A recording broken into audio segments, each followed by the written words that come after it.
So good afternoon, everybody. Welcome. Thank you for being here with us today.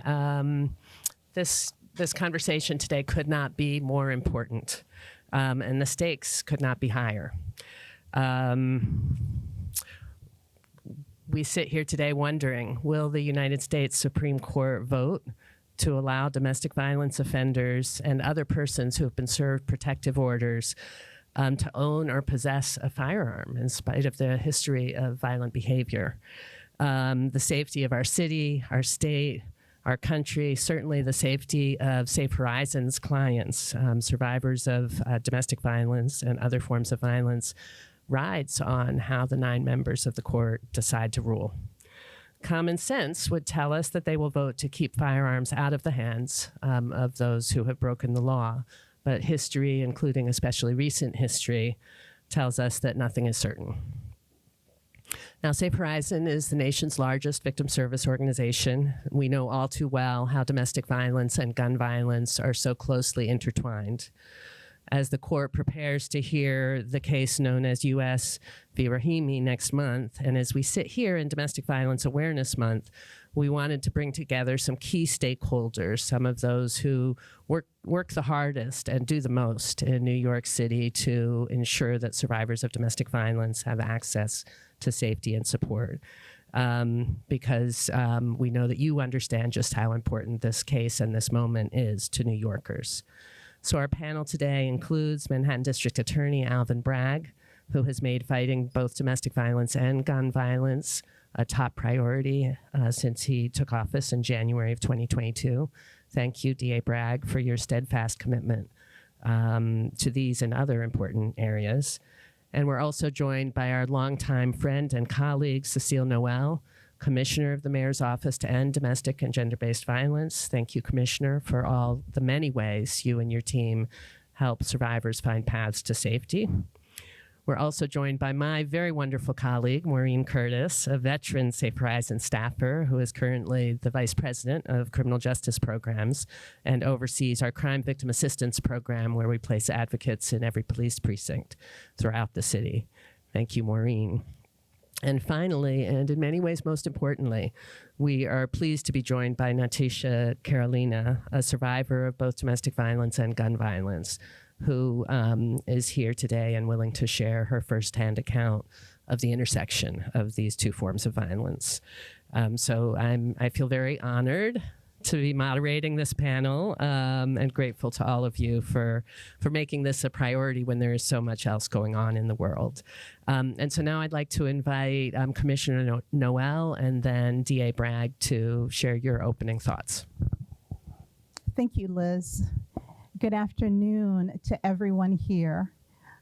It is a pleasure to be here with DA Bragg and our colleagues from Safe Horizon.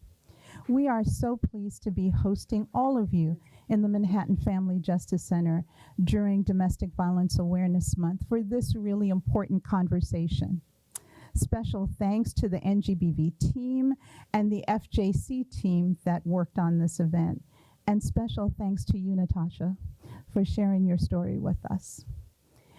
In our city, we know domestic violence and gun violence are deeply intertwined.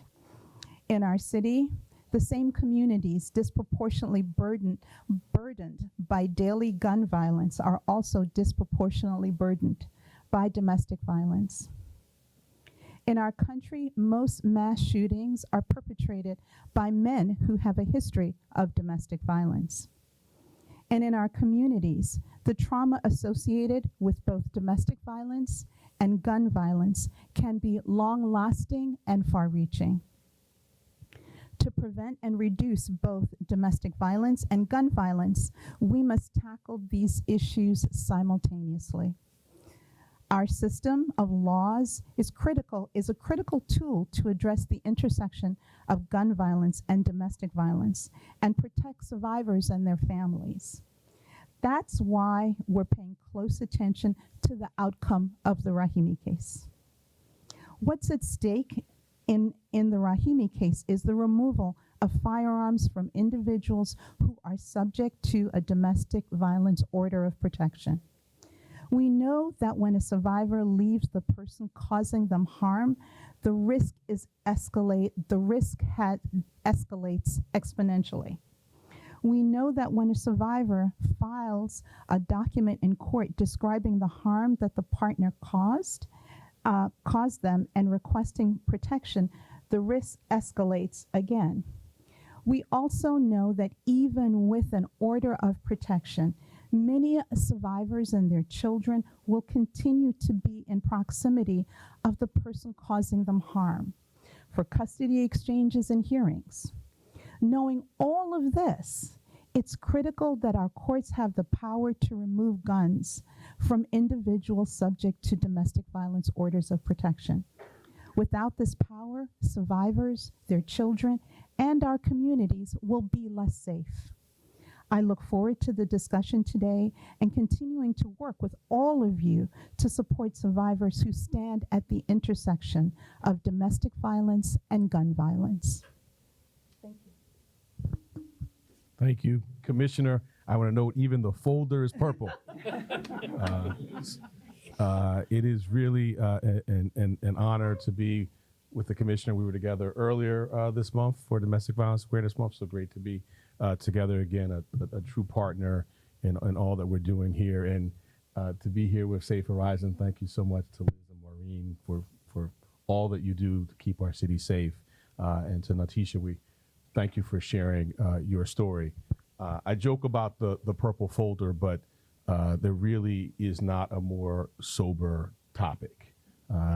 This intersection, Liz mentioned, it's a deep priority of mine and the entire office's, guns and domestic violence, and the intersection is just one of the most dangerous intersections. And we deal with a lot of challenging issues here, but that intersection is deeply, deeply troubling. Just a few statistics, and I'm going to read them because they are ones that I think keep a lot of us awake at night, but underscore what really is before the Supreme Court. And I hope the Supreme Court will be mindful of these statistics. Nearly half of all female homicide victims in the United States are killed by intimate partners, and 2/3 of intimate partner homicides in the U.S. are committed using guns. Domestic violence assaults involving guns are 12 times more likely to result in death than those involving other weapons or bodily force. And just having a gun in the home makes it 5 times more likely that an episode of domestic violence will be fatal. So it is no wonder that our federal government has seen fit, and 48 states have seen fit to pass the type of laws that the commissioner has described. They are essential to our safety. This is a matter of life and death, and I do not say that lightly. And the laws work. They're not just, I think you used the word common sense, Liz. They're not just common sense on paper. They are common sense in practice. We've seen 25% reduction in intimate partner firearm homicide rates where these laws are on the books. And so this is really essential. And even in a place like New York, we have great, strong gun licensing laws. And so one would say, well, the civil order, is it as important here?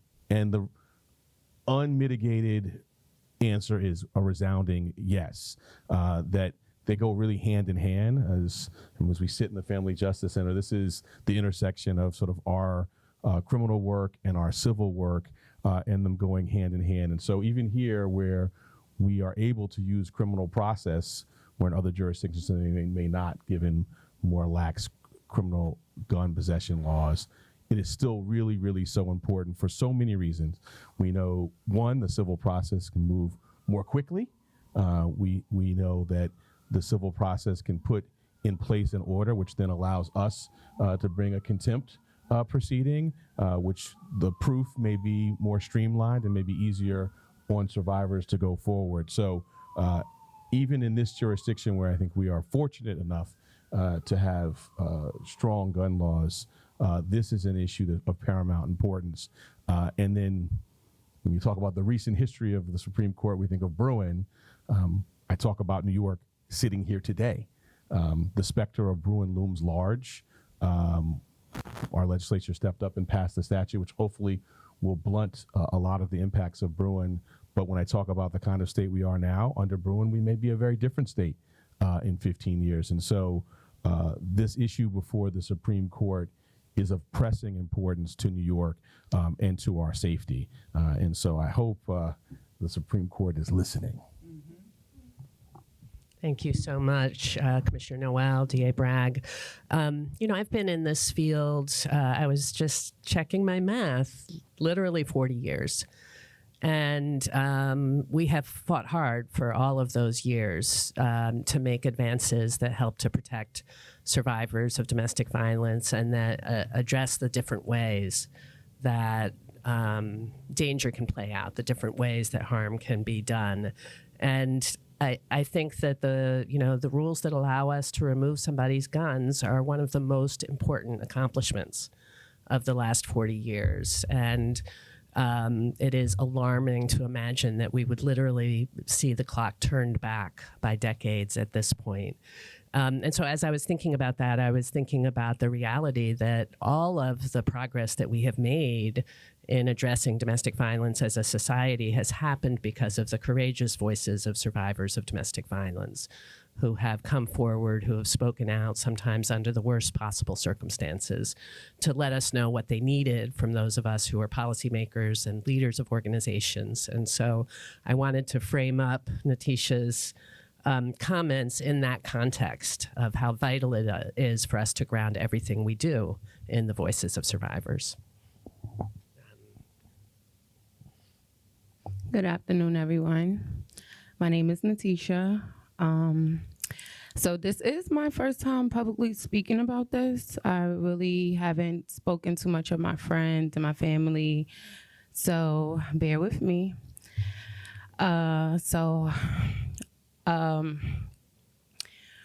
One morning particularly, me and my daughter was regularly going to school, and her dad, we had a long-term relationship before the abuse began, was like basically stalking me. So I had harassments in play. I did everything possible. When he seen me and his daughter, he addressed us like a, angry. It really wasn't much I can do at the time. He had a weapon, of course. He had a gun, and he assaulted me in front of her. So I really just, at the time, I felt helpless. So I took the initiative to reach out to Safe Horizon because, after, I guess, the law was broken multiple times, I had to personally take other initiatives. So I went to the domestic violence shelter for some time. It was very nerve-wracking because I also was pregnant at the same sense with my now 8-month-old. So I think if this law is passed where men are allowed to physically have weapons and have previous records, I mean, like my future, my children's future, even women who aren't comfortable with speaking up can be affected long term. I personally feel like coming forward is the only thing you can do for some help. The abuser, friends, family may or may not make you feel comfortable, but seeking help from Safe Horizon, other foundations, it'll definitely give you some type of comfort. I am currently going through mental health counseling, so I do feel like myself, my children, and even the person who, victimized me as well should also continue to, seek some help. But today, I just hope I'm able to reach out to anyone going through this. I mean, like, I've been around things like this my entire life. So speaking up for once, I pray that someone gets this advice to just stay safe, reach out for help, and I pray that if any other women do come forward with being publicly open about something that's extremely embarrassing, I just hope, whatever decisions are made in a court, that everyone is just safe and with God. Thank you.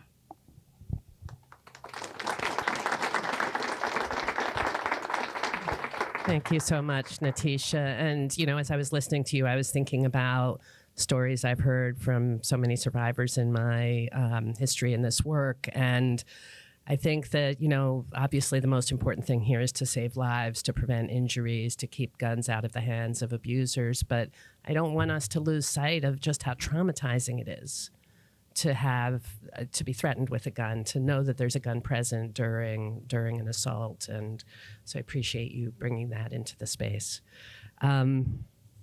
All right, we're going to start some discussion here, and I'd like to start with you, Commissioner Noel. And the first question I wanted to ask you is, what does the city currently offer to survivors who are at this intersection of domestic violence and gun violence?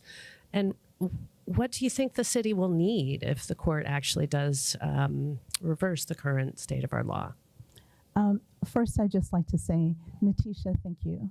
Thank you for sharing your story, and I hope others out there who hear you will reach out for the help that they need. So thank you. Liz, the city is really trying its best to put resources out there for survivors who need it. And we understand that the services needed for survivors of domestic violence as well as gun violence overlap. Right? They need advocacy with the court, with the criminal justice system. They need relocation and housing and resources. They also need counseling, right? And they need case management. And all of those services are available from the city for domestic violence survivors as well as those who have experienced gun violence. But what we're also trying to do, Liz, is to really address the intersection between gun violence and domestic violence. So currently we fund a program called RISE that's administered by the Center for Court Innovation that really seeks to help those providers who are in community who are doing the city's crisis management program that really works in community to intervene and prevent gun violence, understand the acute intersection between gun violence and domestic violence. I think sometimes, we tend to think like in a silo, like it only happens on the street. No, that violence is probably also happening at home. And how do we help those folks who work in that arena better understand that the person doing this violence on the street is probably doing it at home? So doing it also at home. So when you intervene, how do you ask critical questions? How do you know the resources that are available? How do you think about that? We also have a federal grant that's the Firearms Technical Assistance Project that we're working with law enforcement and the courts, and we're working with community providers to, when we have a survivor who knows that there is an illegal gun that the person causing harm or the abuser has access to, how do we get that illegal firearm off the street? So we're also working to do that. We have our prevention work that's in high schools right now, which is called the Relationship Abuse Prevention Program, where we're in high schools and we're also in middle schools. And what are we doing there? We're talking about healthy relationships. We're helping young people better understand how to manage their emotions, how to cope, but also really understanding that they can also have better ways of resolving conflict without violence. So what would it also mean if Rahimi's overturned? Well, we would have to really think about how we do safety planning, Liz. And it's already such a critical touch point for so many survivors, because I think, just as Liz said, that they continue to have contact. It doesn't end when you get an order of protection. How do we now follow these survivors, not only at the point in court, but outside? How do we really think more aggressively, deliberately, and thoughtfully about doing safety planning? And what does that really mean in terms of both laws that we will still have on the books? So it's critical that everyone involved in domestic violence cases understand that not every law will disappear. And there's certain laws that will continue to exist if the person causing harm or the abuser has a conviction. And that will also need to be in place. So the importance of both understanding what may go away or might go away, but what we still have and the tools that we still have. And we can also think about how we really manage those interactions with survivors in ways that make sense. And I also just want to say that we need to also think about the advocates, the folks who, if known to the abuser or known to the person causing harm, could also be at risk. We've seen this.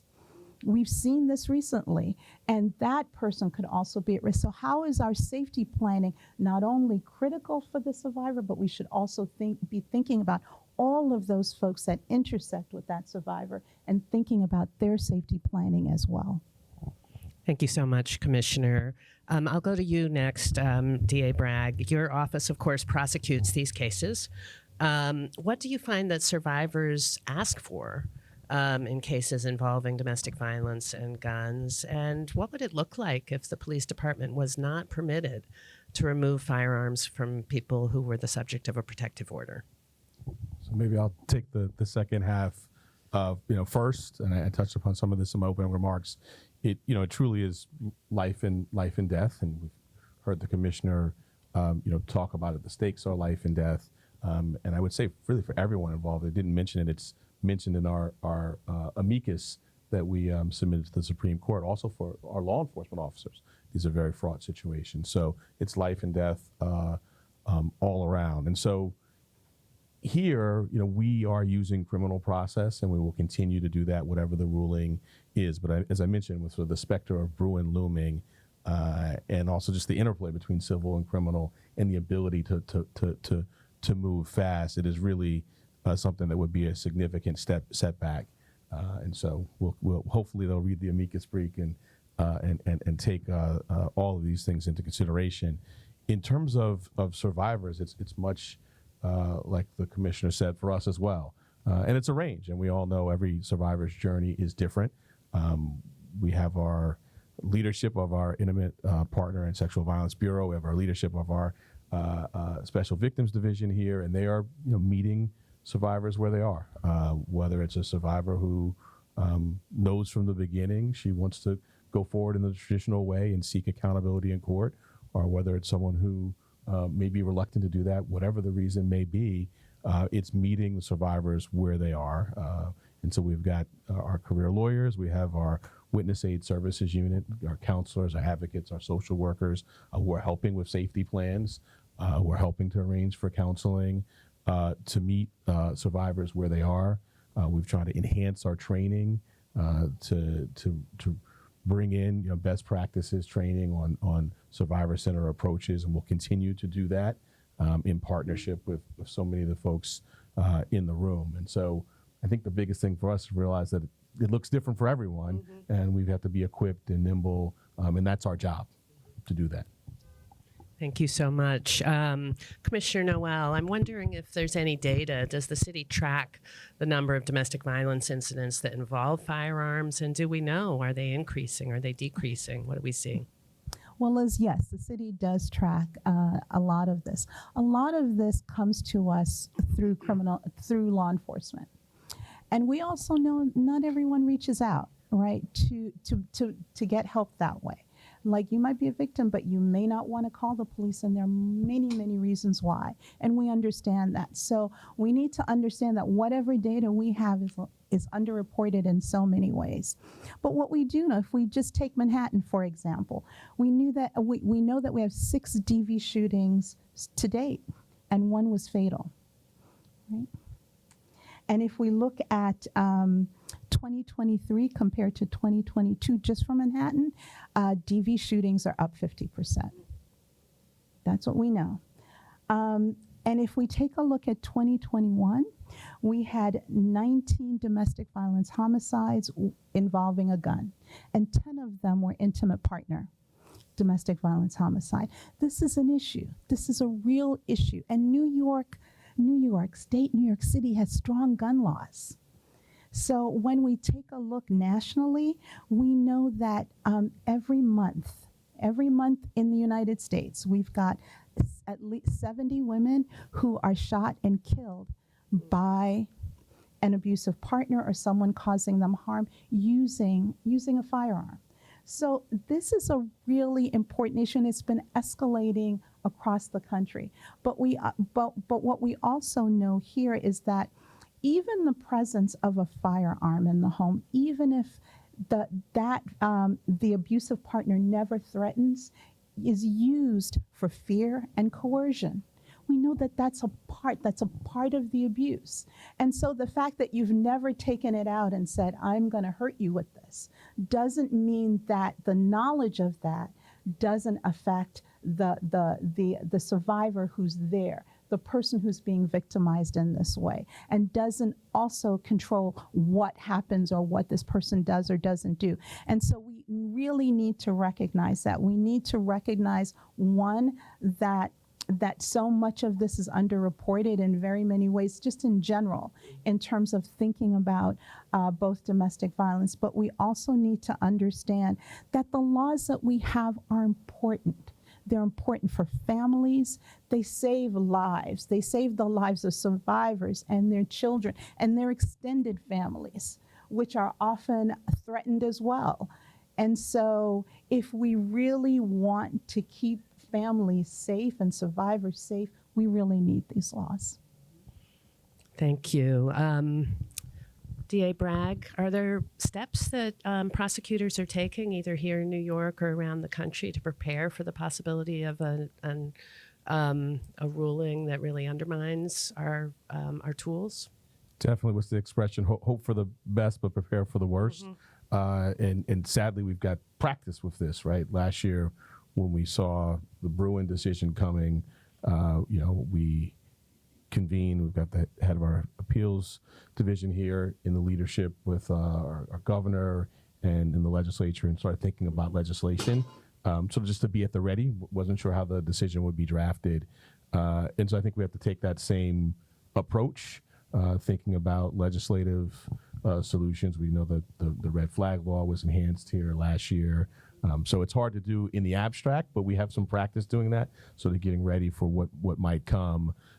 And outside of the legislative arena, I think it's the partnerships in the room.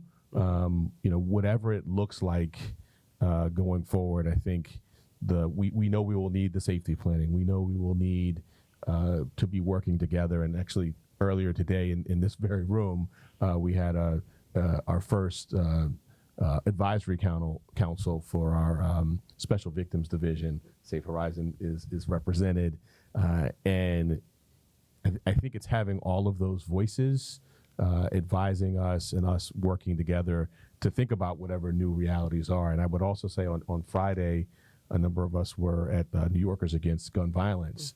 And I think the conversation between the communities, those who are doing direct service in the domestic violence space and those who are doing advocacy in the gun space, kind of that interdisciplinary conversation, I think is going to be really important, because we'll have to be strategic, but particularly in this state and in Manhattan in particular, where we have, I think, a lot of great human capital and some good laws on the books, that we'll just have to figure out how to leverage those, and the interaction between civil and criminal practice will become even more important.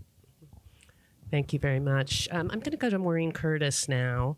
And just invite you to talk a little bit. So Maureen, you have the responsibility for leading a large team of advocates who are placed in family courts and family justice centers, in criminal courts, in police precincts, and in other settings. And how are you thinking about what it will mean for your staff and for their work if, in fact, the Supreme Court decision goes the wrong way? Well, thank you for inviting me to this roundtable, and thank you, Letitia, for sharing your story with us all. We appreciate your courage. So what it means, I'm listening to Commissioner Noel and DA Bragg, and so many of the things that they said rang true for me. Right now, where it stands, the safety planning we do with survivors is individualized and trauma-informed and client-centered. And what that means is that, when a survivor comes into any one of our offices, say, for example, family court, and they do tell us that there is a gun in the home, and that gun may not even be legal. It could be an illegal gun. The way the current law is that it goes to once it goes into the petition, the judge will order that gun be taken out of the home. And that could even apply to an illegal gun. So that is something that is real safety planning. It's a tool for that survivor, if she wishes or if he wishes to put that into the petition. And this is something that our staff will do, is they're going to, and I love what you said, Commissioner Noel, about, just because one law goes away doesn't mean other laws. So it's really important that currently what our staff do is we're knowledgeable about the laws, we're knowledgeable about systems and how to navigate those systems, so that when survivors come to us, they can make educated, informed decisions, because following through with that order of protection and having the police go in and remove that gun may be the best thing for one survivor, but maybe it's not the best thing for the next survivor. And our job is to really sit down, hear their story, hear what they're saying, and help them to make educated, informed decisions about what the next steps are. And I just want to say that decisions that survivors make are really hard. They're under umbrellas, because what may work for one survivor, and this was said by Commissioner Noel and DA Bragg, what works for one survivor may not work for all survivors. And I hope, Liz, what you said about the law being overturned, I hope it's not overturned, because it's going to take away a tool that currently we have that some survivors will find to be extremely helpful in keeping themselves safe. And I think and we know it saves lives. DA Bragg gave some stats that, that since this law went into effect, we have seen an impact in our country. And the last thing I would say is that, in a panel that I participated on just a couple of weeks ago, that Commissioner Noel, DA Bragg, and Liz were at, there were survivors that spoke there. And what stuck out for me was what the survivors said, and this was an audience of law enforcement, district attorney, ADAs, advocates, medical professionals. And what stuck out for me, what these survivors said, is they want to be heard, they want to be believed, they don't want to be judged, and they want to be protected. And I think, when I think about this, that the impact of this law for survivors in their safety planning, that yes, sadly, we could see more lethal violence, because we know that guns are an indicator, whether or not it is a gun that has been used or threatened to use, as you pointed out, Commissioner, it's just the fact that the person has that gun. But I think what's really important is that if our highest court in the land says that they value gun ownership over survivors' lives, what is that saying to survivors across the country? That the value is about gun ownership than it is about their lives. And I think that sends a very clear, maybe subtle, but it sends a clear message to survivors. And that is something that is really important, and I think hopefully will be heard. So I hope the panelists will forgive me for changing up the order and the sequence a little bit. I actually wanted to go to Natisha now and give you an opportunity. You've been listening to our thoughts about how we might navigate this change. Hopefully we won't have to. What are you thinking about as you listen to all of this?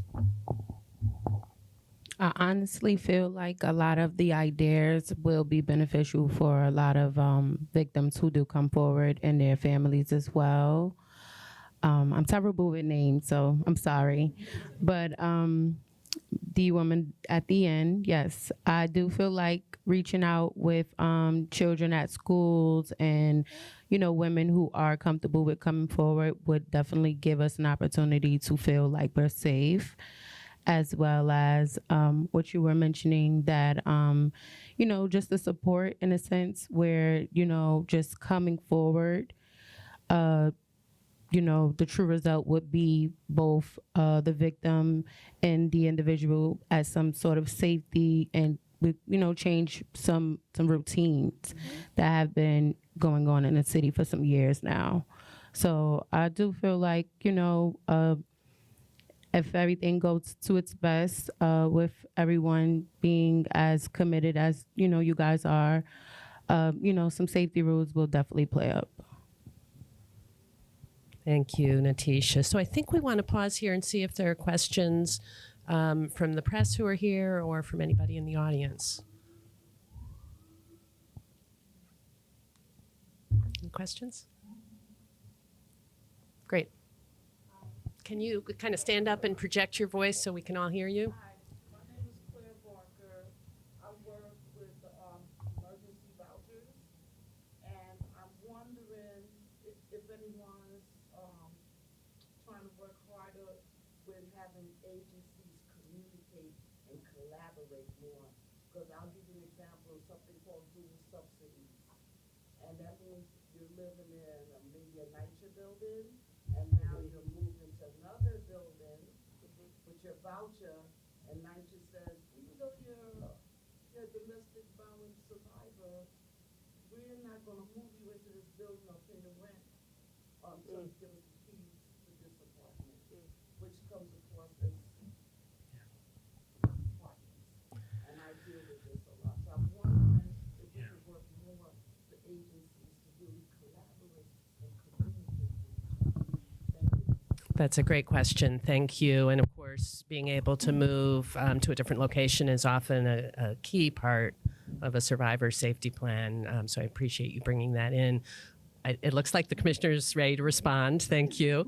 Before you do, I forgot to say an important piece, which is that we are asking that all questions be on the topic of domestic violence and gun violence for today.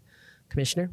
So thank you for your question. And as a city, we are committed to doing everything we can across agencies to better collaborate, to really looking at these rules sometimes that are within agencies and how we can better make those policies, procedures, better reflect the lived experiences of survivors, better make those policies informed. That's what our office is here to do. So we're constantly looking at all of those things, working with law enforcement, working with housing, working with benefits, and working across agencies that are often so pivotal for survivors as they flee, as they exit these very harmful situations, and how can we make those better? So we're working on all of those policies. Thank you. Just maybe add a quick, it's a bit of a tangent, but the last time we were together, many of us, was earlier this month for convening on strangulation, and that is a lethality factor. And one of the things that really stood out to me about that convening was who was in the room. We had law enforcement, we had medical professionals, we had social workers, we had multiple government agencies, we had multiple parts of the NYPD, we had the DA's office and multiple units. And so we are that conversation, I think, as to vouchers, applies across the spectrum of this work. Thank you. And, I think you all are tremendous leaders in terms of building that kind of collaboration. And our experience at Safe Horizon is that in the housing space, it is very, very difficult, and that the barriers are sometimes overwhelming, and the time it takes to help a survivor navigate that system is incredible. But let's see if there are other questions in the room.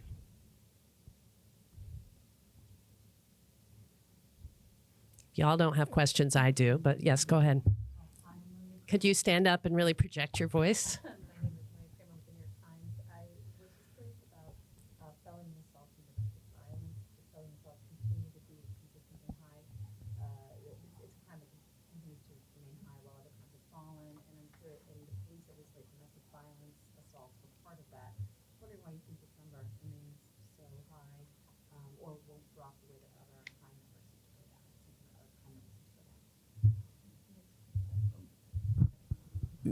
I will certainly start. So I think this is, and you mentioned the general category of felony assaults.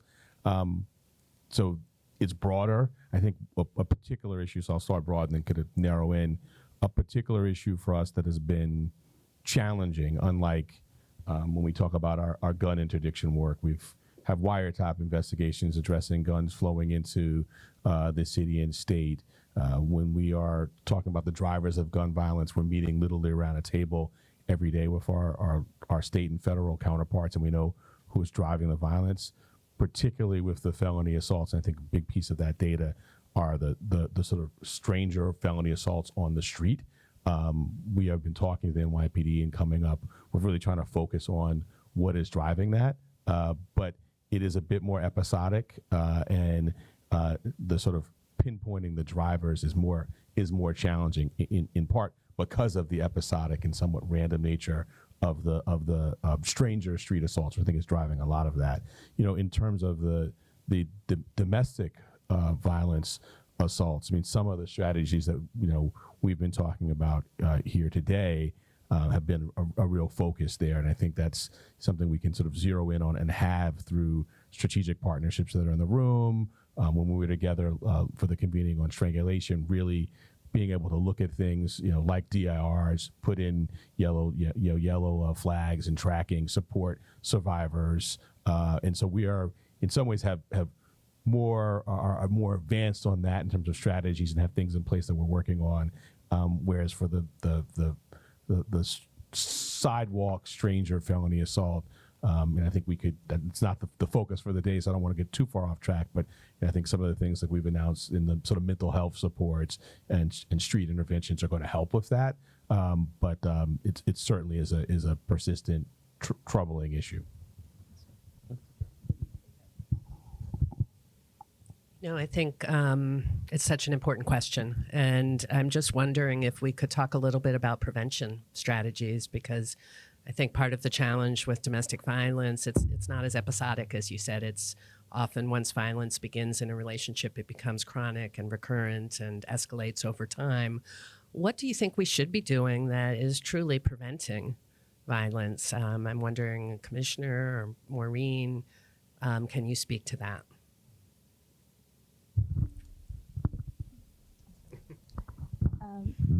So one of the things I truly believe is preventive here is really thinking about how we reach young people, right? Young people turn into future victims, and they turn into our future abusers or people causing harm. And the programming that we have in both high school, middle school, and now really a curriculum for our very young learners is all about how we're helping young people to really understand emotions, cope with that, really resolve conflict without violence. We firmly believe if we can institute early on some of the fundamentals about how to be a good friend, how to say no early on, how to set boundaries, those things follow young people into adulthood. So maybe that there we are really short-circuiting the whole process that leads an individual to feel that the only thing that they could do is really engage in this violent behavior, engage in coercive and controlling things, being able to hear others, being able to differ, right? We want them to be able to do that. And some of that needs to be taught in our schools. And so we are about doing some of that work early on. Thank you, Commissioner. If I could just add to that, because I think what the commissioner said is so true. I mean, my dream before I retire is that the DOE mandates curriculum around healthy relationships and violence in school as young as pre-K and kindergarten, age appropriate, because it is so, so, so important. I think the other thing that I think is really important is what we're doing here. Awareness, and not just October, which is Domestic Violence Awareness Month, but all the time, because we know that survivors don't always turn to advocates, to the police, to the DA's office. They turn to their family, they turn to their friends. So awareness, so that, very early on, we are saying this is not okay as a society. And it really is about changing norms, about saying we need to stop this across the board, when it starts. And the last thing I think I would say is, connected to, as Liz pointed out, I work closely with the NYPD. I have my whole career, and they do what's called a DOMSTAT, which is similar to COMSTAT, where, periodically they bring in the commanding officers of precincts, and they talk to them about trends that they're seeing and how officers are responding, which, can make an impact on changing the system and, ensuring that the officers are responding in a trauma-informed way. The other thing that they do is they look at specific cases with the goal of preventing future violence for individuals. So it's not necessarily what we think about in intervention in terms of, teaching young people or, all of us saying no, but it is a way of preventing, individual violence, because they'll say, okay, this is happening in this home. What are you doing? And what are you doing differently? How are you responding? What, are you working with the advocate? Because we have advocates in every single police precinct. So things like that, I think, can also and do make a difference. Thank you. Natisha, would you like to say a few words about prevention? Can you hand that? I find it very helpful that I do my counseling. So I do feel like a lot of families can, and they should be offered this like extremely immediately after a survival, because it isn't just about surviving. It's still, also feeling the support of feeling like you will never have that happen again. So a lot of kids do grow up in broken homes where they feel like this is a pattern. And for myself, honestly, I've been around enough to know right and wrong now. And I do feel like once children do know the difference between right and wrong, we do have a lot of imagery like music and entertainment that do give children the idea that gun violence is okay in many ways, honestly. So I've been teaching my daughters the difference between right and wrong, along with counseling. And, I just pray she meets friends who she's able to, shine some light on from my household. And I'm going to continue to do my counseling and also continue to have her, feel free as possible. But definitely starting with children, they're innocent. They're innocent, and on top of them being innocent, even when they come to the conclusion of something bad happening, I think if they're taught enough that this is not healthy mentally, physically, or emotionally in any sense, that, the pattern will break at some point. Thank you. So, I was just going to sort of, as you were talking, I was thinking about the last 2 summers we've done anti-gun violence grants to youth groups. I was thinking about it as you were talking to Commissioner, and specifically a couple of the groups were in 2 weeks ago presenting on their work. And one, when you talked about the music, one is working with youth who've been directly affected by gun violence, and we know the effect of that and that sort of potential for that to metastasize. Working with them in a music studio, making hip hop with positive messages. And other groups have been doing things like doing that same sort of positive messaging through art. One is doing it through sort of culinary art.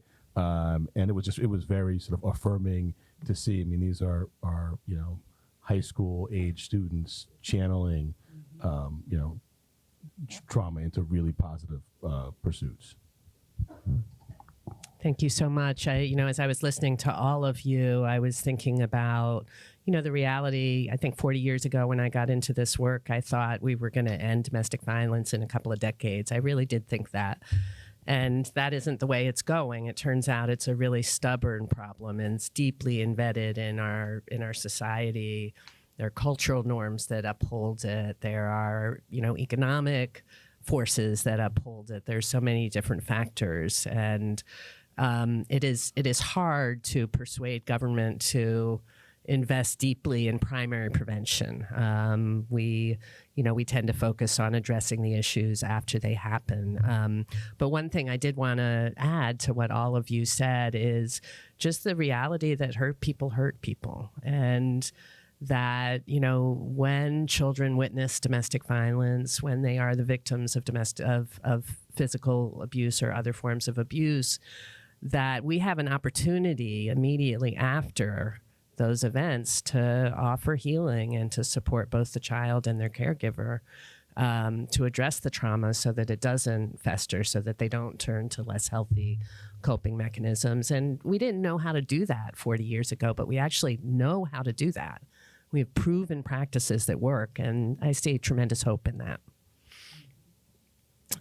So let's turn to the audience again. Any other questions?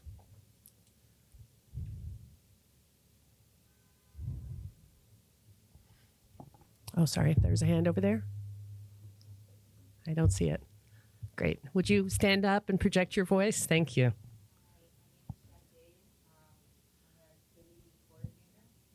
glad that you guys brought up children because that's what I was about to say. You guys kind of took everything out of it. But I think it's very important, especially for me, because I'm very passionate about children. I never had any other job except for kids. Working at after school, summer camp, school, especially most of my experience I've been like in like the hood. So we hear what the kids are listening to, we hear what they're watching, and sometimes we ask them like, "Do you know what that artist just said?" And they're like, "No, I just watched my big brother listening to it." So I'm glad you brought that up because these kids don't know what they're really listening to and what they're engaging in and their influence. And even certain incidents, unfortunately, with some celebrities in music when it comes to domestic violence, like I'm reading the comments and I'm like, OMG, like this person, the mother of his child or his ex-girlfriend is accusing them of these things and these kids are just laughing about it and just saying like, oh, she's lying and that's not true. But because they care about this artist so much, they only care about the music. But again, I'm glad that you're gonna have these programs in the schools because that's what most see laughing about. And it's not their fault necessarily because they're kids, they don't really like know, but that's why it's important for them to be educated. That even though this artist may make your favorite music, it isn't funny when the mother of his child is accusing them of gun violence, right? Because these artists have guns for their protection. So we have to educate them and to teach them what's right from wrong and learn how to separate that. And at a young age, working with kids who are in this environment, I've seen them express themselves, like lashing out.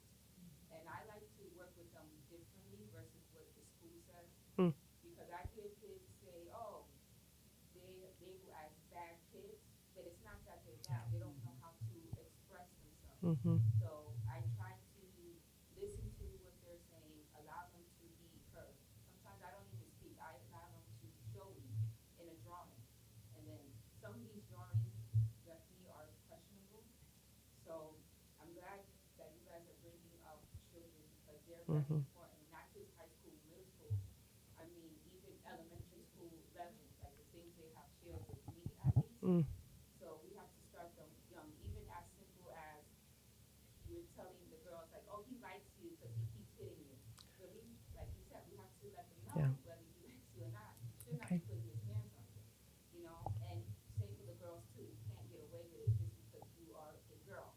Sometimes I feel like as women, certain things we get away with because oh, she's a girl, so it's okay. So we have to address it from both sides. And we have to remember who's watching, who's listening. It's the little they grow up, you know, maybe be victims or to be the ones who are the abusers. So starting at home in the household is definitely important with our little ones. Hopefully the parents Thank you. share that education, share that knowledge so they can grow up and say, this is not okay to do. I'm gonna be a man to protect my family. I'm gonna be a woman who's gonna spread that knowledge and support other men and other women. Everyone's voice is different. We always hear safe space, but who is really protecting us? Where is it really safe? If people still feel like they're scared to speak out, and it starts at a very young age. And like I said, I've worked directly with the kids, so I know what they're saying, I know what they're doing, and it's not okay. It's kind of scary, you know. Thank you. Programs are important for us. Thank you so much. You work here in the Family Justice Center. Thank you for doing the work that you do. I love the passion. That was amazing. As we've talked about here, you know, we're facing potentially a crisis in terms of the Supreme Court decision. And we also know that we're playing a long game. And so one of the things, just to close us out, one of the things I wanted to ask all of you to speak to for like just, 30 seconds or so is kind of how do we sustain ourselves for the long game of addressing this, painful, devastating, and persistent problem of domestic violence. As you think about your teams, what does self-care, what does wellness look like? And so I just want to invite each of you to say a few words about that, and then we'll close the event out. So thank you, Liz. And it is truly critical that in this work that can be really challenging, and folks who work in this space hear horrific stories every single day. They really do, of survivors who come to us seeking help. And we're doing our very best to help them, but we are not effective if we're not taking care of ourselves. So self-care is truly important. In the 30 seconds, please be sure that if you're doing this work, you're taking care of yourself. The other thing I would say that you're only really effective if you're armed with the knowledge and the resources that you need. So please make sure you know what's out there, what makes sense for which survivor and which circumstances. The more information you have, the better your toolbox or your toolkit is, because you can be just that much more effective in helping survivors when they come to you. Thank you. Thanks. I think we just need to keep vocalizing it. For our advisory council meeting I referred to earlier, that was the prompt, as everyone introduced themselves to say their work, but also what they're doing for self-care. And it was affirming just to hear what everyone else was doing. At the DA's office, for our newest prosecutors, we just had a prosecutor well-being workshop, and we have recently convened a kind of vicarious trauma working group to strategize around these issues and what more we could be doing. So important. I think sometimes lawyers don't want to admit their vulnerability to vicarious trauma. So I'm delighted to hear that. Maureen? I'll even add advocates sometimes. I totally agree. I think that taking care of oneself and definitely acknowledging and normalizing vicarious trauma. I work for an agency. I've been here for almost 40 years. Agency's 45 years old, and it's only in the last 15 or 20 years that we've acknowledged vicarious trauma. And I think it is so, so important that we recognize it, that we normalize it, and that it's not, burnout, but that, everybody, you cannot do this work without having some form of vicarious trauma and taking care of yourself. And what does that look like? And then for leaders in organizations, making sure that you're encouraging staff to take care of themselves. Thank you. Yes, I would consider encouraging women older and younger in my field to seek any type of mental health counseling. It helps me from being angry, sad, depressed, and my children are well taken care of behind these effects, that I'm taking to better pursue myself. To her question at the end, it was like a question, and then it was like reassurance as well. But I do understand that, women being young like you definitely can, put a big impact on children in the hood, because they look up at us as, the most humorous people in the world, because that's how we, connect with them. But music, television, all that stuff, it's just entertainment. And I do feel like mental health should be taken more serious, especially like in schools. Young men won't grow up to be angry all the time, and they won't end up resulting in wanting a firearm to protect themselves. And law enforcement can be a little more, familiar with children coming from these backgrounds, because they are being encouraged to be these certain ways, even though, we all know what's right and wrong. But if something being dumped into something, you get the effect, So I do feel like mental health, reassurance, affirming early in life can break the pattern immediately. All races, or, everyone can get some help, Beautiful. Thank you. Please join me in thanking our wonderful panel.